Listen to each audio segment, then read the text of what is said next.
अच्छे आलिम बन करके एक अच्छे बेहतरीन मुक़र्रिर बन जाए, बहुत मुफस्सिर बन जाए, मुहद्दिस बन जाए, फिर भी आपको रोज़ी रोटी के लिए कुछ ना कुछ इंतज़ाम करना पड़ेगा, अपने बाल बच्चों के लिए कुछ सोचना पड़ेगा। हो सकता है आप किसी इदारे से जुड़ जाएं, कुछ तनख्वाहें मिल जाएं, उससे आपका गुजारा हो जाए, लेकिन सारे बच्चे इतने खुशकिस्मत नहीं होते हैं कि सब बहुत बड़े मुहद्दिस और आलिम बन जाए। उन बच्चों के लिए मेरी यही गुजारिश है, और मेरे वालिद साहब का ये विज़न भी था कि जो बच्चे बहुत आगे नहीं जा पाते हैं इस लाइन में, शरई उलूम में, तो वो अपने साथ साथ जो है असरी मज़ामीन भी पढ़ें। हो सकता है कि इसी रास्ते से उनकी भलाई हो जाए, उनका जो ये फाइनेंशियल जो ज़रूरत है, रिक्वायरमेंट है इंसान की, वो पूरी हो जाए, क्योंकि ये दोनों ज़रूरी है। एक तो देखिए, मैं बहुत बड़ा कोई मंतिक को फ़लसफ़ा से वाकिफ़ नहीं हूँ, लेकिन मैं इंसान की फितरत जानता हूँ। इंसान दो चीज़ों से बना है, एक तो उसकी रूह है, आत्मा, और एक उसका जिस्म है। तो रूह की ग़िज़ा तो हमारा ये है, जो हम स्पिरिचुअल एक्टिविटीज़ करते हैं, दीन पढ़ना, उस पर अमल करना, ये सब चीज़ें जो है हमारी स्पिरिचुअल जो एक्टिविटीज़ है, ये हमारी रूह को ग़िज़ा देती है, ये रूह को पाक करती है, हमारे नफ्स को पाक करती है, हमें बुराइयों से बचने की तरगीब देती है। लेकिन जो ये जो जिस्म है, जो फ़ानी है, इसके लिए इसकी जो ग़िज़ा है वो है हम कितने आर्थिक तौर से मजबूत हैं, हम फाइनेंशियली कितने मजबूत हैं, ये इसके ऊपर डिपेंड करता है। तो हमारी रिक्वायरमेंट है कि हम दोनों तरह से अपने आप को तैयार रखें। अगर हम गरीब रहेंगे, फ़कीर रहेंगे, तो हमारा ईमान ज़रूर ख़तरे में रहेगा, कहीं ना कहीं हम ज़रूर धोखा खा जाएंगे, शैतान कहीं ना कहीं फुसलाने में, बहकाने में कामयाब हो जाएगा। इसलिए हर बच्चे की ये ज़रूरत है कि वो अपने आप को फाइनेंशियली मजबूत करे, पैसा कमाए, पैसा कमाने का शौक़ रखे। मैं खुलेआम कहता हूँ मंचों से, पैसा खूब कमाइए, उसके बारे में खूब सोचिए, और सारी जतन और कोशिश करिए इल्म के अपना जो हासिल कर रहे हैं उसके साथ। यह हमारा आपका हक़ है, क्योंकि अगर आप पैसे से कमज़ोर हुए तो फिर आपका सब कुछ कमज़ोर हो सकता है, आपका ईमान भी ख़तरे में पड़ सकता है। अब फाइनेंशियली कैसे हम मजबूत हों, उसके लिए हमारे पास बहुत से रास्ते हैं। आपके गार्जियंस बताते होंगे, टीचर्स बताते होंगे, हाँ, उसमें एहतियात हमें बत्ती ही करनी है। जो हमें, चूँकि हम जो है दीन की तालीम हासिल किए हुए हैं, इसलिए हमें हराम और हलाल की तमीज़ सबसे पहले रखनी है। ज़रिया कोई भी बनाइए जो हलाल हो, जिस हलाल ज़रिए से आप पैसा कमाइए, उसके लिए मेहनत करिए, मशक्क़त कीजिए, और आप पूरी कोशिश अगर करें, मेहनत करें, तो एक अच्छे आलिम के बाद एक आप अच्छे डॉक्टर बन सकते हैं, इंजीनियर बन सकते हैं, लॉयर बन सकते हैं, और चार्टर्ड अकाउंटेंट बन सकते हैं। हत्ता कि आप अगर थोड़ी मेहनत कर लें तो आपको IAS PCS भी बनने से कोई नहीं रोक सकता। और ये विज़न था हमारे वालिद साहब का। ये और भी बहुत सारे जो इस मुस्लिम उम्मा के फ़िक्रमंद लोग हैं, वो उनका विज़न है, कोशिश करते हैं कि हम अपने बच्चों को आला से आला तालीम दें और वो आगे बढ़े, और दुनिया में भी उनकी पकड़ हो और मजबूत हो, और आखिरत में भी उनकी भलाई हो। तो इसके लिए आप लोग बिल्कुल अपने आप को तैयार कर लीजिए। अभी आपका उम्र है, अल्लाह तबारक व तआला ने दो हाथ दिए हैं, इन दोनों हाथों का सही इस्तेमाल कीजिए। एक हाथ से अगर कुरान एक हाथ में है तो दूसरे हाथ में आप साइंस लीजिए, और दोनों को पकड़ करके दोनों के मजबूती के साथ उस पर अमल करिए। इंशाअल्लाह तबारक व तआला हमारी दुनिया में भलाई होगी और आखिरत में भलाई होगी। अगर हमने इस हाथ में गलत चीज़ें पकड़ ली, मोबाइल पकड़ लिया, दिन भर मोबाइल में बिजी रहे और भी दूसरे खुराफात में बिजी रहे इन दोनों हाथों, तो अल्लाह ताला फिर वही कटोरा पकड़ा देगा और किसी जो है चौराहे पे खड़े होकर भीख मांगते रहेंगे। मतलब ये कहने का है कि हम पिछड़ जाएंगे, जलील और रुस्वा होंगे। तालीम ही वो ज़रिया है, ये तमाम अहले इल्म की मुत्तफ़क़ा राय है कि तालीम ही वो ज़रिया है जिससे हम तरक्की कर सकते हैं। ये जो तनज़्ज़ुली है हमारी, इससे हम बाहर तभी निकल सकते हैं जब दूसरी कौमों के मुकाबले में, तालीम के मुकाबले में आ जाएंगे। यानी जिस तरह दूसरी कौमें तालीम में आगे हैं, साइंस में आगे हैं, टेक्नोलॉजी में जिस तरह आगे हैं, अगर उस तरह हम बनेंगे तभी हमारी जो है ये तनज़्ज़ुली ख़त्म होगी, तभी हम तरक्की कर सकेंगे। आप देख लीजिए हमारे मुल्क, हमारी इस दुनिया में बहुत से अच्छे अच्छे कंट्रीज है जहाँ इस शरीयत नाफिज है, जहाँ दीन बोलबाला है, लेकिन कमज़ोर है, सुपर पावर नहीं बन पाए। इसके मतलब ये है कि कहीं ना कहीं उनके पास कमज़ोरियाँ हैं। कमज़ोरियाँ ये है कि उन्होंने टेक्नोलॉजी और साइंस में रुचि या उसमें इंटरेस्ट नहीं लिया, उसकी वजह से वो पिछड़े हुए हैं। अब जिसके पास टेक्नोलॉजी है वो आज गालिब है। तो बहरहाल ये सब बहुत सारी मौजूआत बहसें हैं, लंबी लंबी इसमें बातचीत होती रहेंगी, लेकिन इतनी बात तो यकीन कर लीजिए कि तालीमी योग ज़रिया है जिस ज़रिए से हम अपनी जो ये पिछड़ापन है, जो अपनी ज़लालत है, जो अपनी जो कमज़ोरी है, जो हम मगलूब हैं, उससे हम बाहर निकल सकते हैं। यही हमारे वालिद साहब की और हमारे ससुर शेख महफूजुर रहमान साहब और दीगर कुर्ब जवान में बहुत से उलमाए कराम है जो मदारिस चला रहे हैं, स्कूल चला रहे हैं, कॉलेज चला रहे हैं। सब का यही मकसद है कि हम अपनी कौम को इस तनज़्ज़ुली से बाहर निकालें। आप लोग इसके साथ ये जो है हमारे साथ आप खड़े होइए और तालीम हासिल करिए। अल्लाह तबारक व तआला हम लोगों को कहने और सुनने से ज़्यादा अमल करने की तौफीक दे। आखिर में चलते चलते मैं अपने मेहमानों का फिर से शुक्रिया अदा करता हूँ और इनसे उम्मीद करता हूँ उनके कुछ तासुरात हम लोग सुनेंगे। आप तमाम तलबा से गुजारिश है कि आप लोग अपनी कुर्सियों पे आराम से बैठें और अपने मेहमानों का जो है उनके जो तासुरात हैं, उनकी जो वाज़ व नसीहत है, उसको गौर से सुने और उस पर अमल करें। अल्लाह ताला हम लोगों को अमल करने की तौफीक अता फरमाए। व आखिर ज़माना अल्हम्दुलिल्लाह रब्बिल आलमीन। अस्सलामु अलैकुम।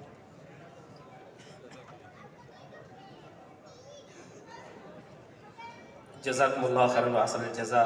ये थे नाज़िम आला जनाब डॉक्टर फैज़ान अहमद साहब जो अपने कीमती कलिमात से हम सबको मुस्तफ़ीद फरमा रहे थे, और हमें उम्मीद है कि तलबा आपकी बातों को अपनी गिरह में बांध लेंगे और मुस्तक़बिल की ज़िंदगी में इसके ज़रिए से कामयाबी हासिल करने की कोशिश करेंगे। अब मैं जो है तासुराती ख़िताब का आगाज़ करने के लिए सबसे पहले शेख अब्दुल समी मदनी हफ़ीज़हुल्लाह को दावत दे रहा हूँ। आपका वक्त कुल 15 मिनट है। आप आएँ और इस महदूद वक्त में अपने ख़यालात से हम सब सामीन को मुस्तफ़ीद फरमाएँ। आप जामिया इस्लामिया दरियाबाद के वकीलुल जामिया हैं, शेख अब्दुल समी मदनी हफ़ीज़हुल्लाह। अस्सलामु अलैकुम व रहमतुल्लाहि व बरकातुहू। इन्नल हम्दुलिल्लाह नहमदुहु व नस्तईनुहु व नस्तगफिरुह व नऊज़ु बिल्लाहि मिन शुरूरि अनफुसिना व सय्यिआति अअमालिना मन यहदिहिल्लाहु फला मुदिल्ल लहु व मन युद्लिल फला हादिय लहु व अशहदु अन ला इलाहा इल्लल्लाहु वहदहु ला शरीका लहु व अशहदु अन्ना मुहम्मदन अब्दुहु व रसूलुहु अम्मा बाद। गिरामे कद्र नाज़िम आला जामिया इस्लामिया खैरुल उलूम आली जनाब डॉक्टर फैज़ान साहब, जामिया इस्लामिया के शेखुल जामिया, वकीलुल जामिया, मुदर्रिसीन, स्टेज पर जलवा अफरोज़ उलमाए किराम, अमायदीन इज्तिमा। अभी आपने नाज़िम इजलास की ज़ुबानी जामिया इस्लामिया खैरुल उलूम 1968 से लेकर 26 फरवरी 2024 तक इस इदारे के असफार को आपने समाप्त किया, उसके तालीमी मराहिल को आपने जाना।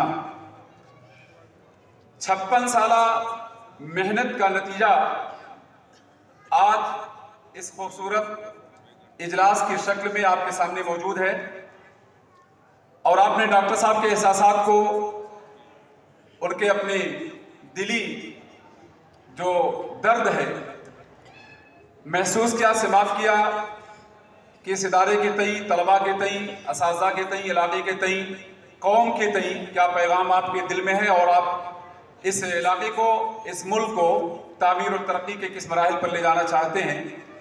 बहुत ही मानाखेज़ कलिमात, अच्छी गुफ्तगू, और यकीनन जिम्मेदाराना गुफ्तगू आपने की है। अल्लाह आपको जज़ाए खैर दे और आपको अल्लाह रब्बुल आलमीन दराज़ी उम्र के साथ साथ हुस्न अमल की तौफीक अर्ज़ानी बख्शे। हाज़रीन गिरामी, आज का ये प्रोग्राम जो तलबा के ज़रिए पेश किया गया, अरबी ज़ुबान में, अंग्रेज़ी ज़ुबान में, हिंदी में, उर्दू में आपने तकारीर समात की। जामिया का तराना इंतहाई मानाखेज़ तराना था, जिसमें मनहजियत, मेथड, वाक़इयत पूरी तौर पे झलक रही थी और इदारे की तासीस का मकसद क्या है, उस तराने में आपने अच्छी तरह से बात किया। अल्लाह रब्बुल आलमीन उसके असरात इस इदारे पर अच्छा मुरतब करे। मैं आपको बताना चाहता हूँ, जैसा कि मैंने महसूस किया आज इस प्रोग्राम में शिरकत के जरिए, कि डुमरियागंज कस्बे पर